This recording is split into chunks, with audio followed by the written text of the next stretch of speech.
This episode is brought to you by TaxAct. Don't do your taxes alone. Join TaxAct's National Admin Night. Admin nights are social gatherings for getting through your to-do list. So get ready for a night of fun, finding deductions, and filing taxes with TaxAct, where you can file your federal and state return for just $49 through April 8. Let's get together and get them over with. Visit taxact.com/admin-night for details.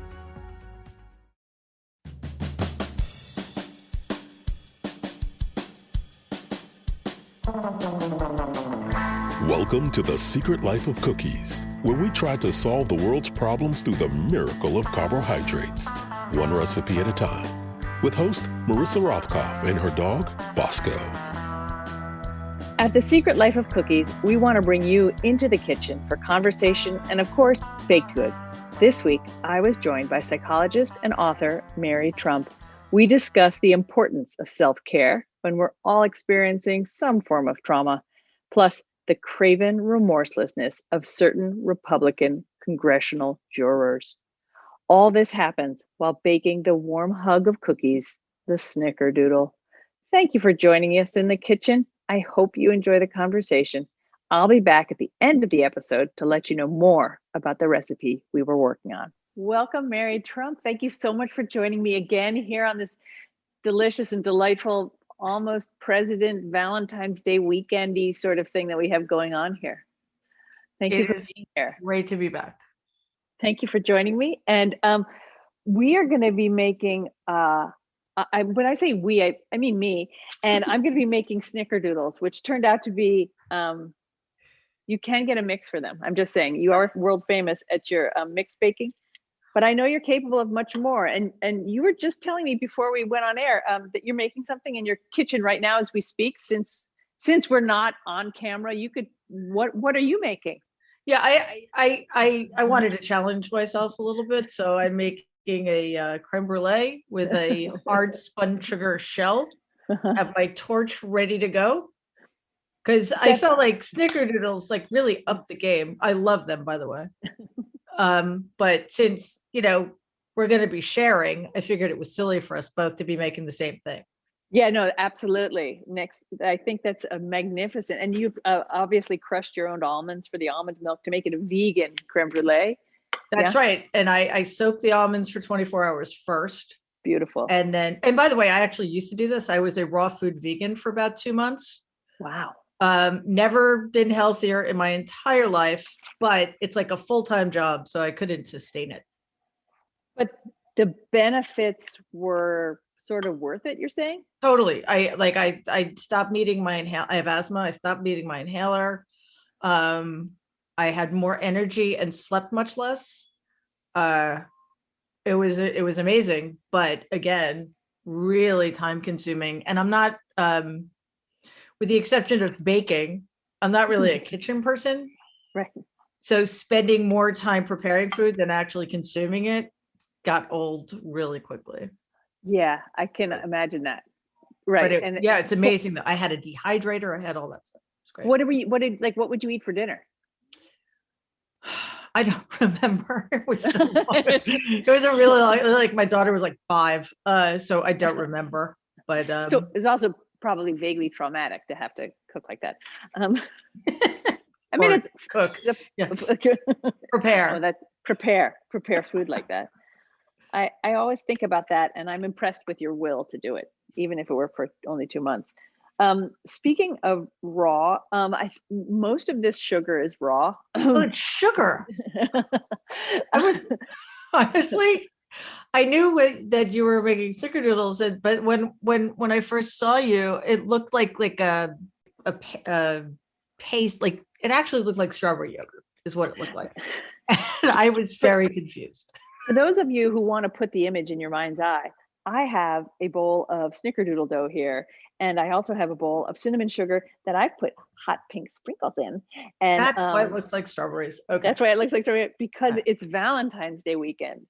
And I'm one of those freaks that really thinks Valentine's Day is the greatest holiday in the whole world, even though. Oh, really? Oh, yeah, because it's all the good things. It's flowers, it's chocolate, it's pink. I like pink. It's kind of ditzy, it's kind of silly. it's lovely. My father would storm around the house calling it a Hallmark holiday, but so what? My Well, mom and I enjoyed it. You're in very good company. Jill Biden also loves Valentine's Day.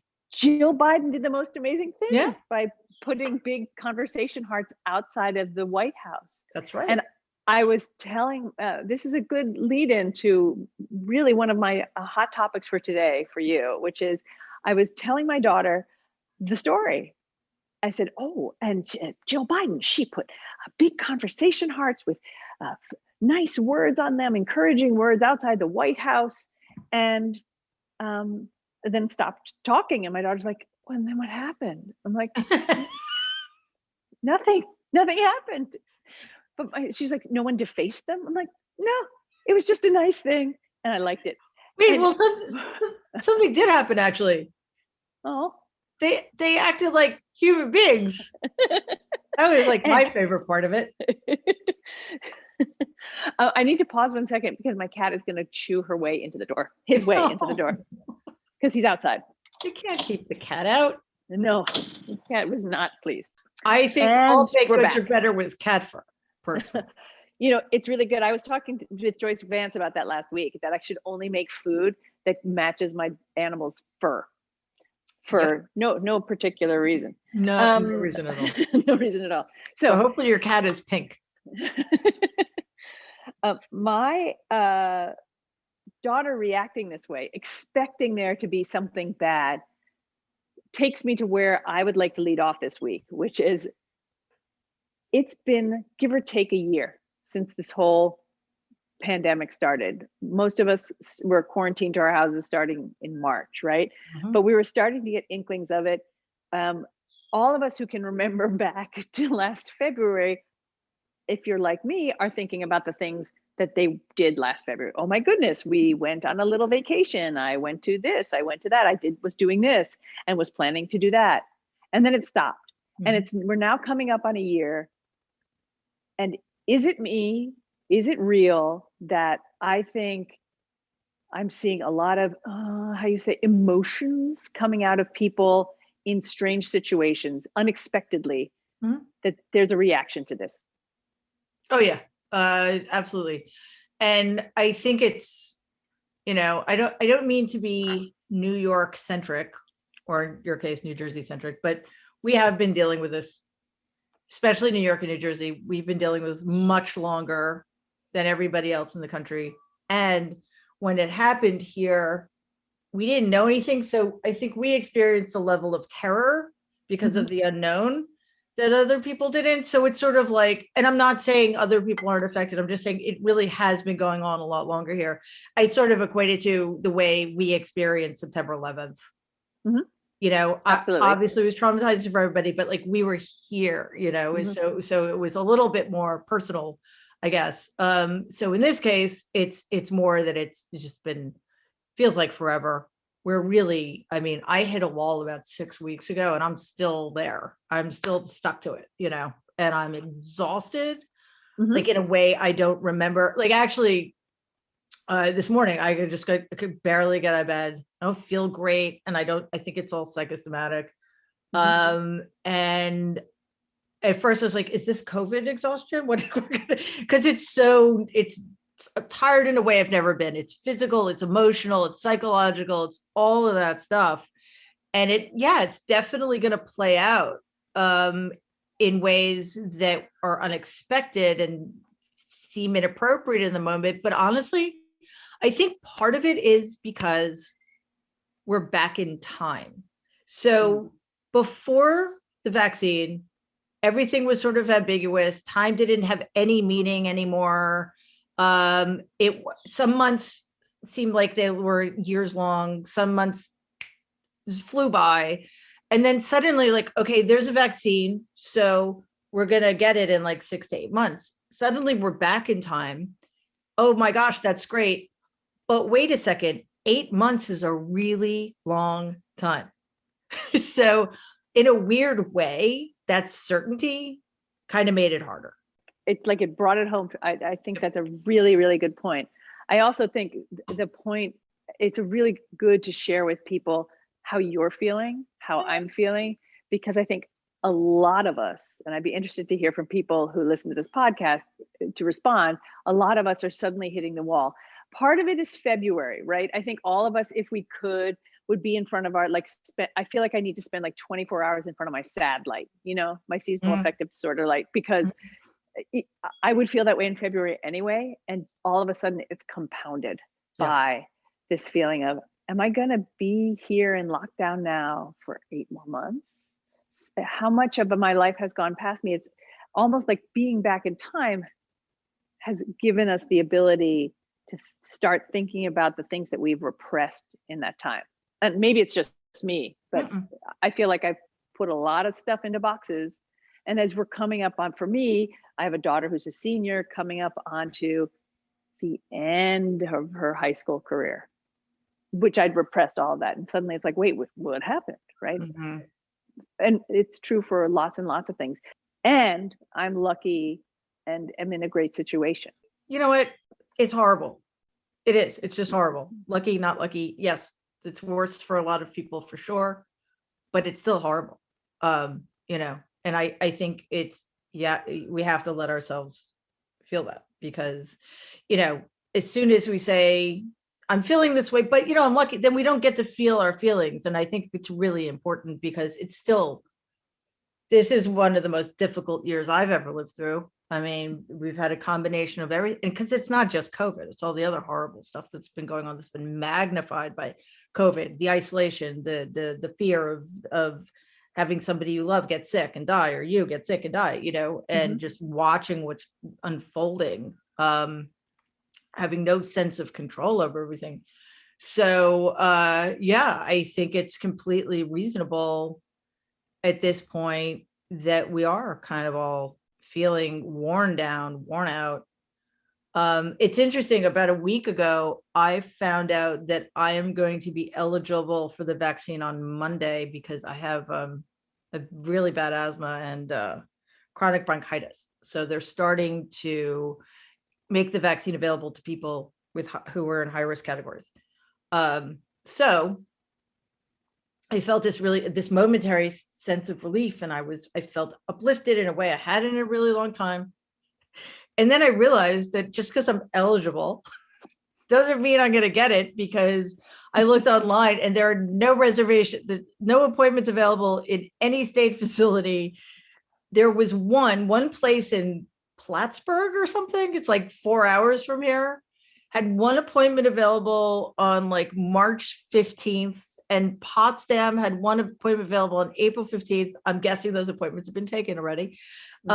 So then I realized, okay, March, all right, that's certainly better than July, but March 15th means I'm not free until May 1st. So, feeling very lucky. On the other hand, it's still 3 more months or whatever. It's completely reasonable to feel bad and not feel guilty about it, because I think that's an important message too, is that you have to feel, you can't feel guilty about it. You have to feel your emotions through all of this. Because what good does it do not to? Well, then they get to stay in that nice iron box that I keep them in my head. And then they're so safe in there.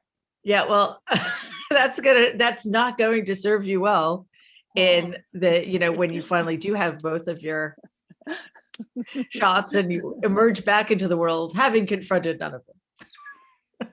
So this feeling that I have that emotions are running high, I think are also exacerbated by, or as I was going to say, magnified. Get it? Not magnified. They're okay. When you have to explain the jokes, it's bad. I got it. That we're feeling a helplessness too, right? Any of us who are watching what's happening with the impeachment hearings this week are also reliving other people's trauma. We are seeing new footage that shows even worse things happening. I think some of the darkest thoughts I had about what was possible turned out to have been possible. Yep. Like the people fleeing and fearing for their lives. And then On top of it, we now have the folks, the lawyers, I put that in quotes, for Trump coming in and going, and we have 16, how many senators sitting there like coloring books with their feet up, acting like the jerk boys in school, and nothing's going to happen. So there's more helplessness on our side. How do we cope with that? What can we do? Well, keep baking for sure. Yeah, it is tough, because how many ways can people be traumatized at once? And it's ongoing, it's not like one trauma happens and we're done with it. It's like we keep getting re-traumatized. So, obviously on January 6th, that you did not have to be in that building to feel traumatized, because it was and it wasn't just watching, because honestly that it wasn't really clear right away what was going on. It was just sort of a day where your mouth was agape. Yeah, and for me initially, the original trauma was just the sense that once again Donald has succeeded in debasing my country in a way we're not going to recover from, even if the right thing happens, which, as you say, probably won't. It's amazing how, we've all been feeling incredibly helpless this year, and now we feel incredibly helpless watching this sham. I mean, at least, the Democrats are allowing there to be a trial. So they're respecting the process in a way the Republicans certainly didn't do the last impeachment trial. Don't say that Donald's not good at things. Yeah, no. He's breaking records right and left. Donald's always been really, really good at being the worst. Being the worst, and manipulating the system. Well, and finding the worst people to represent him. I think it's more the latter, actually. Although he does have those instincts, this is true. But there is something so disheartening, and from the most basic level, how is it possible? And I mean, a lot of everybody say this, but how can you be a member of a jury while also simultaneously being a witness, a victim, and in some cases a co-conspirator? How can you be on a jury when not only are you a co-conspirator, but you're a co-conspirator who is meeting behind closed doors with the defense attorneys? Yeah. How can you be in a jury when you leave the room during crucially important testimony? So why aren't there any rules? I mean, there should be some, and I don't know if it would be different, but like, let's say John Roberts had just condescended to do his friggin' job. And I know technically he wasn't required to be there because Donald, thankfully, is no longer in office. But you would think that you couldn't accuse him, as they would, of course, accuse Senator Leahy of being partial, right? So would John Roberts let this happen? I mean, it's just the system is so broken from top to bottom that even when we have the majority, the minority still seems to have more power. And it's maddening. It's, and it's heartbreaking, because watching those, I don't know how you could be a human being and not be devastated by those videos. And I don't know how you can be a human being and not be incredibly moved and impressed by what the House managers did. And yet we have the vast majority of Republican senators who don't care, even though they were just as at risk as everybody else in that building, because I'm pretty sure the mob wasn't asking for IDs and party affiliations. And do you seriously think that if they had found Mitt Romney, who in their minds is a traitor? Yep. I mean, just imagine what they would have done if they had gotten to some of the women in Congress. They were all taking their Senate pins off, right? That's one of the notes that they've shared with us. Yep. I still don't think that would have made a difference, but no, I don't either. But they were in a panic and they were trying to do whatever they could do.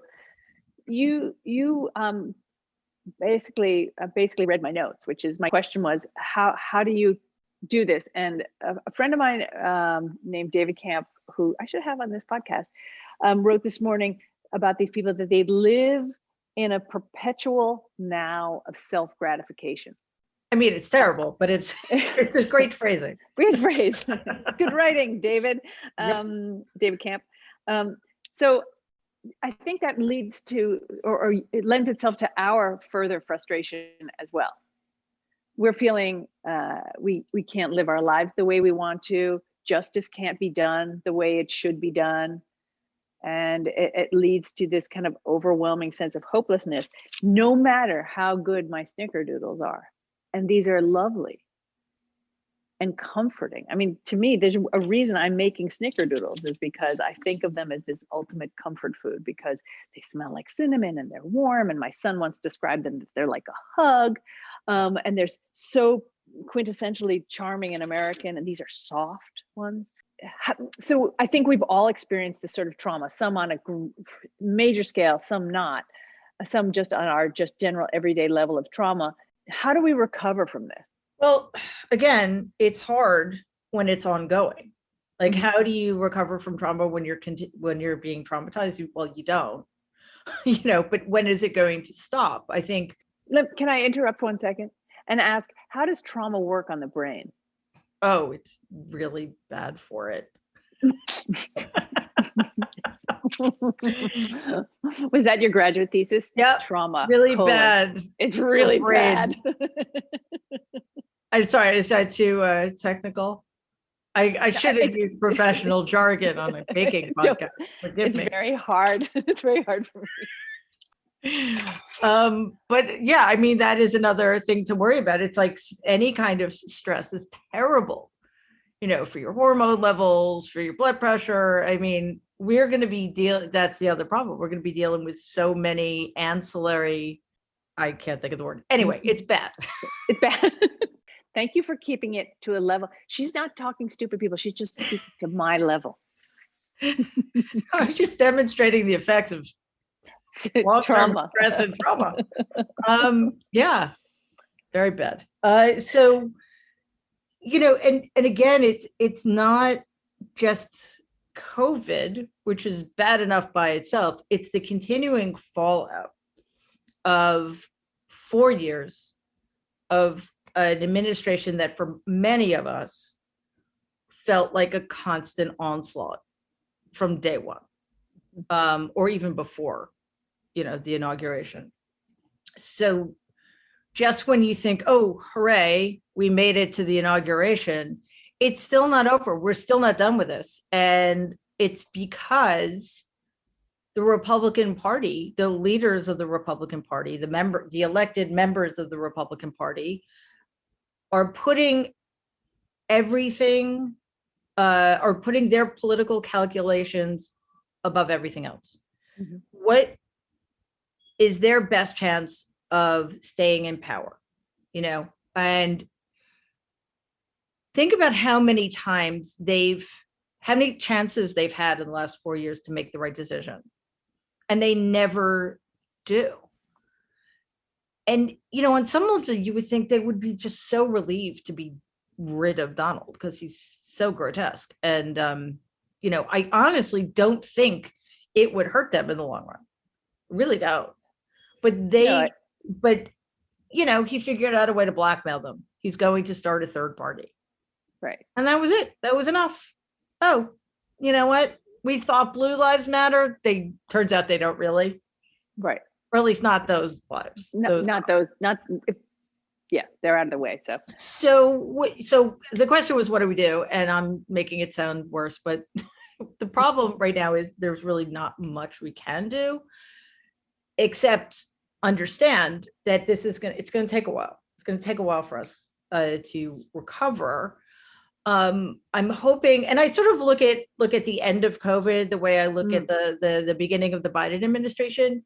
Simply by doing his job and being consistent and not being corrupt and getting things done for the American people and reminding us those of us who, I guess, stop believing but reminding us that the government actually can function to our benefit, that the government is us, that's going to go a really long way to healing some of the divides and healing us. Now, when COVID's over, in the sense that we've gotten vaccinated, et cetera, I think just finally feeling, not having to be afraid all the time, feeling that we have some efficacy in our lives, some control over things, will go a long way. That's not enough, but it's a good start.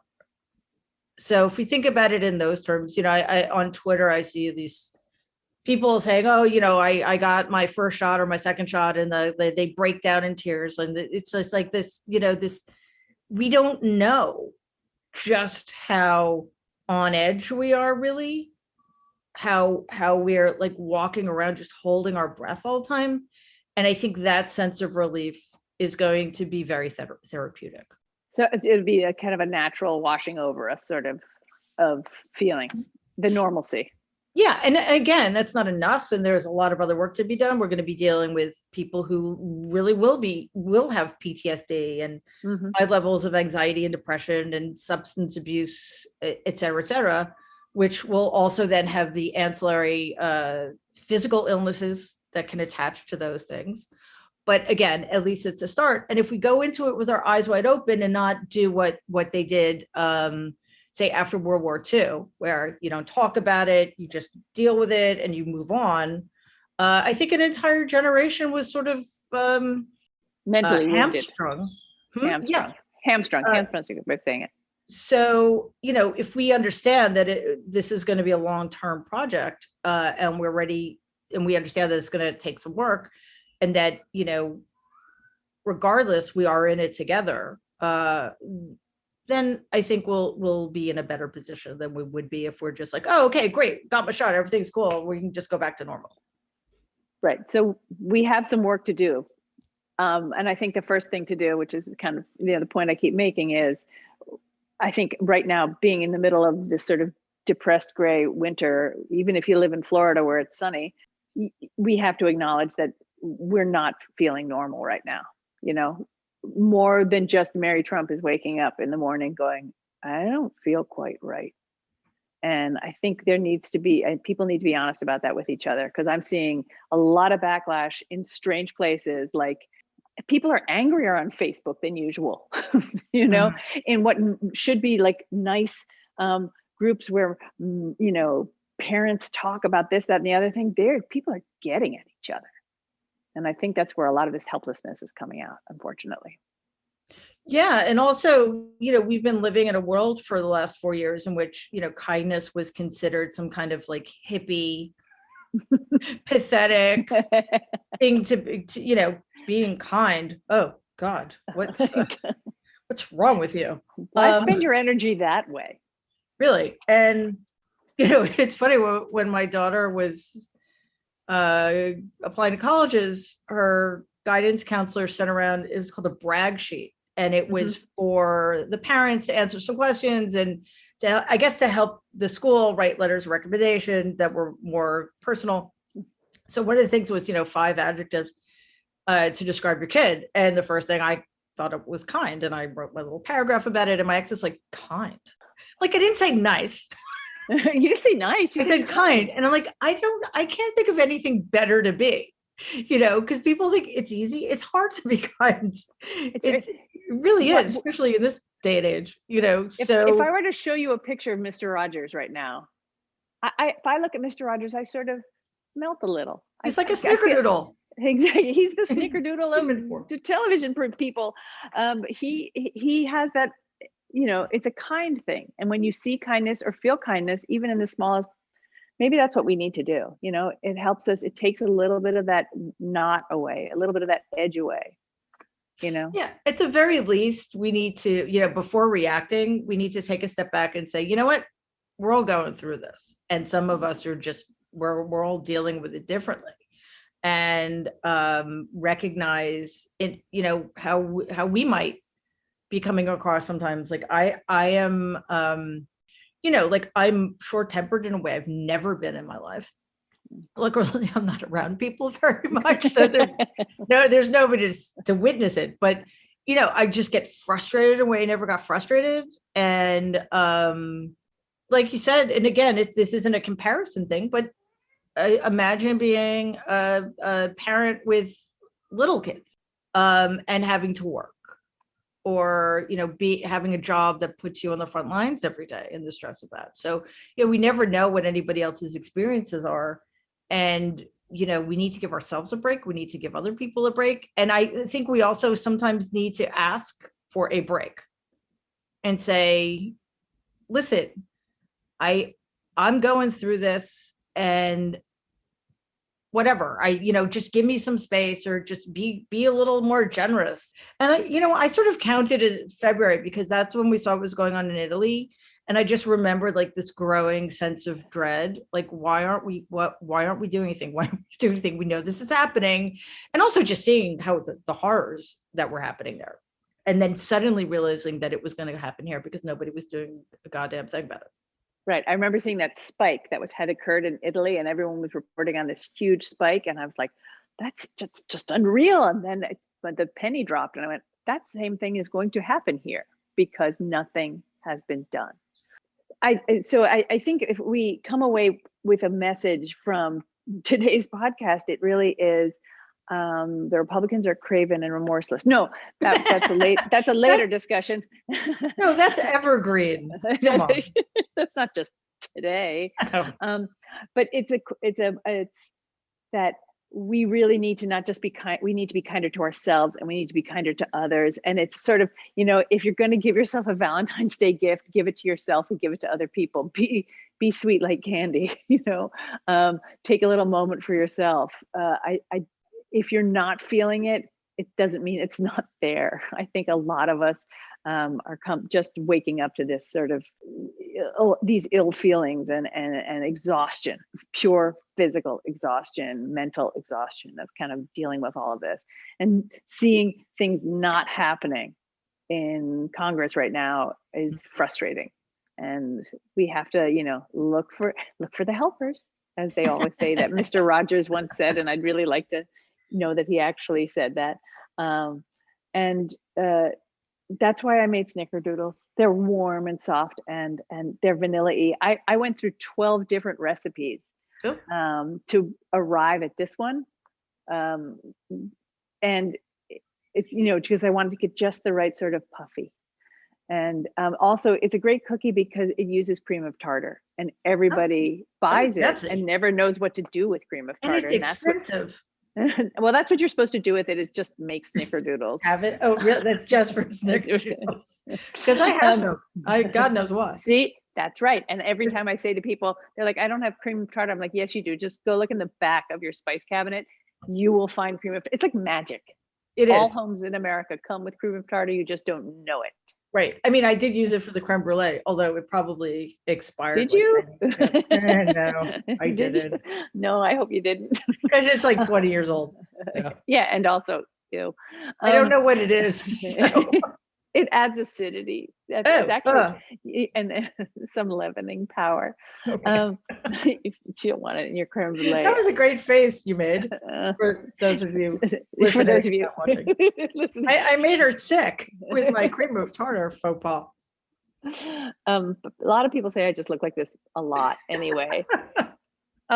Let's play. I'm going to play a word of the day with you, and we're going to play the 5 adjectives game, actually.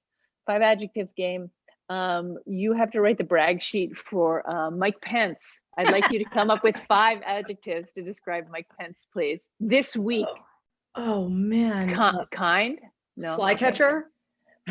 Flycatcher. Yeah. I'll just reach into the oven. It's like PG. This is NC-17. You can say whatever you'd like. Fuckwit. Use this.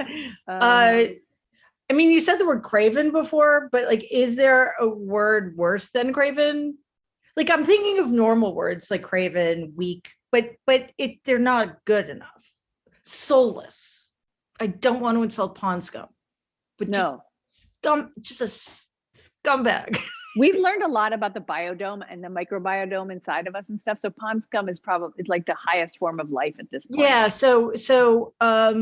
Hypocrite. It's hard. Hypocrite. Yeah. Two-faced. What's that word? I keep losing my words. Thank you, PTSD. Charlatan. Oh. Because, he apostate. That's good. That's a good one. Those are good. You're coming up with a lot of good words. They're also not adjectives. They're nouns. Sorry. Do I get a pass? A lot of good words. Just so good. You have the best words. It runs in the family, don't you know? He's just the religion card that he plays, and just the fact that this is somebody whose entire family was put in danger deliberately by the person he's still covering for. Like, is there a word for that? Maybe there needs to be a new pension.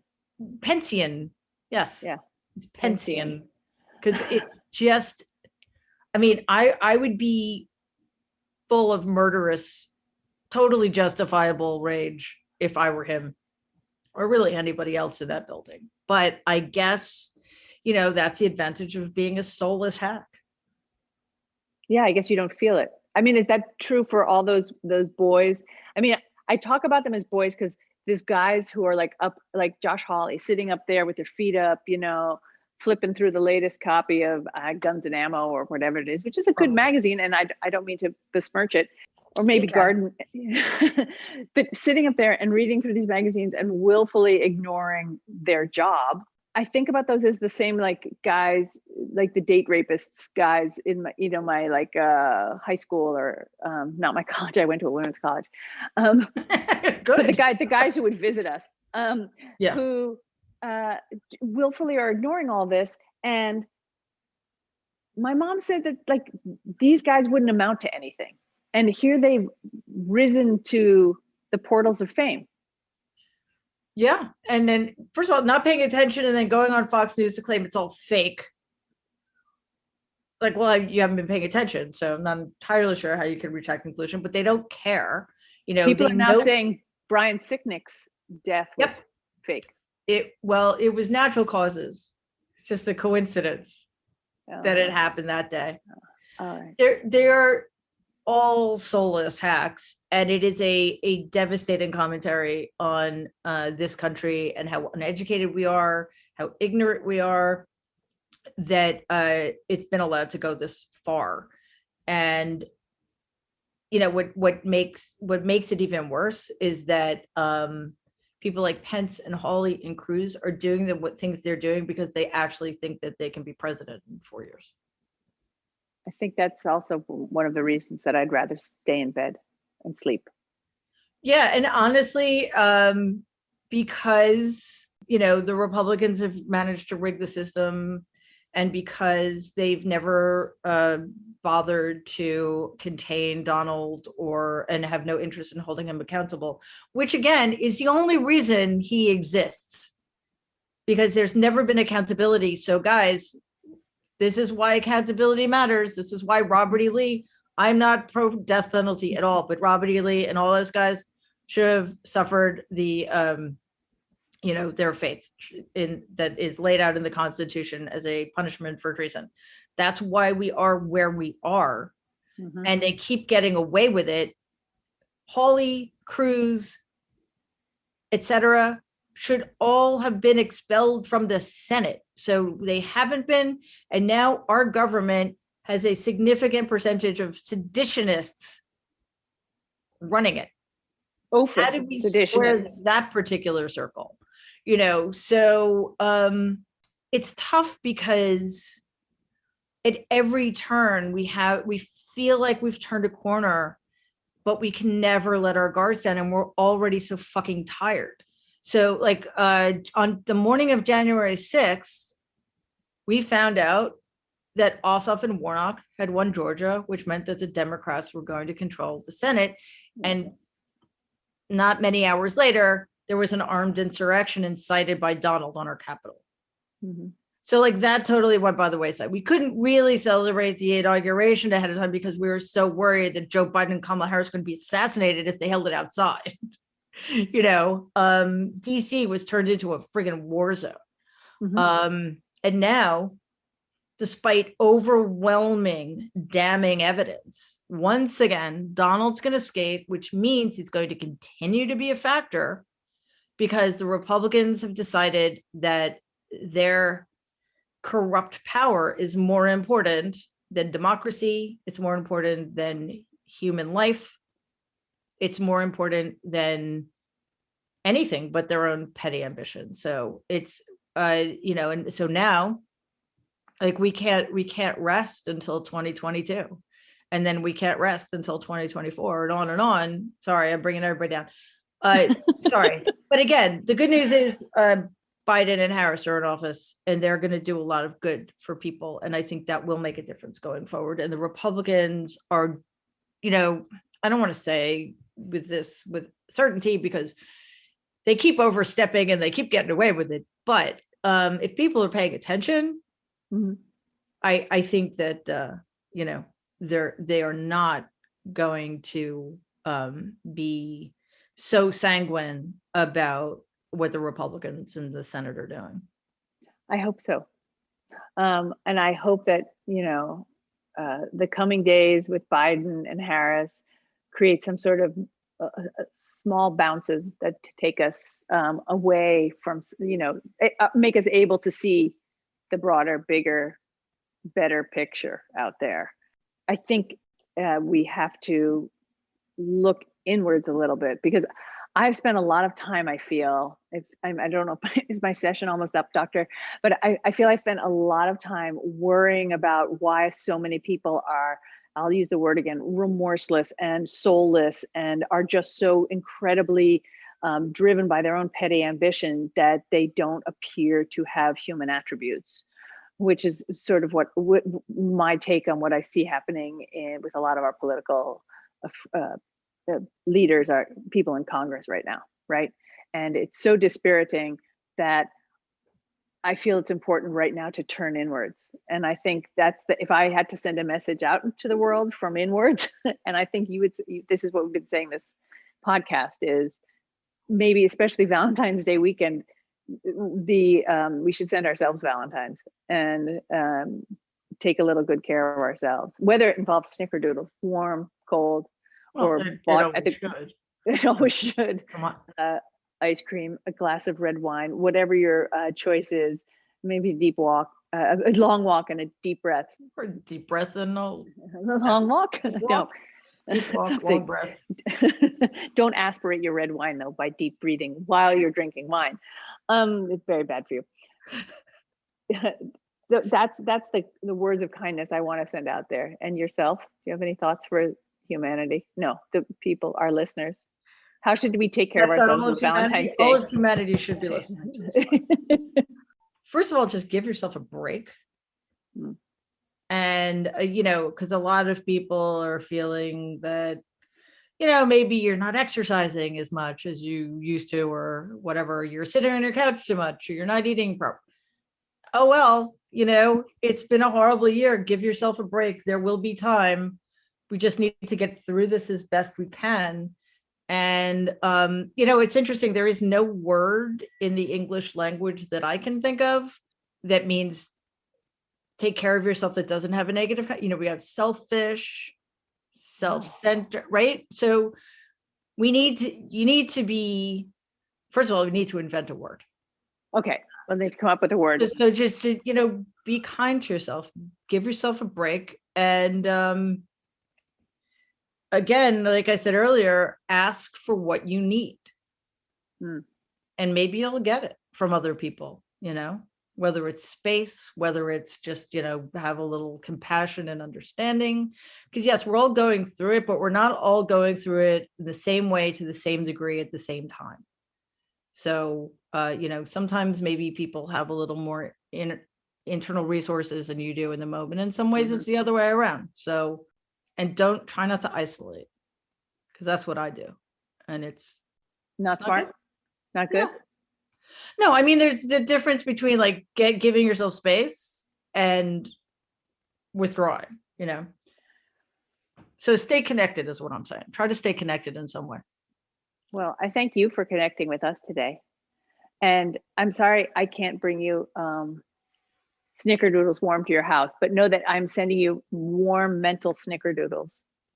And I'd also like to point out that snickerdoodles, before we leave, were Grover Cleveland's favorite cookie. Okay, so you've inspired me to ask for some time for myself, and it's okay to take care of oneself. And hopefully some of these podcast listeners out there will be able to give us a positive word about self-care. I send you happy Valentine's Day greetings, and thank you so much for being here again. Oh, I love it. And thank you for having me back. And I will try not to make you feel bad about how good my creme brulee is. Yes. Yeah, I send a picture. I will. Yeah. Thank you very much. I hope you enjoyed The Secret Life of Cookies. A big thank you to Mary Trump for joining me again and encouraging us all to take time and take care of ourselves. And that maybe laughing at the politicians who upset us may be the best way to cope. Also, go make yourself some cinnamony, soothing snickerdoodles. You can find the recipe at my website, marissarothkopf.com. Please follow me on Twitter at Marissa Rothkopf. And if you'll be so kind, please leave a review in the Apple Store. Stay safe and talk to you again next week.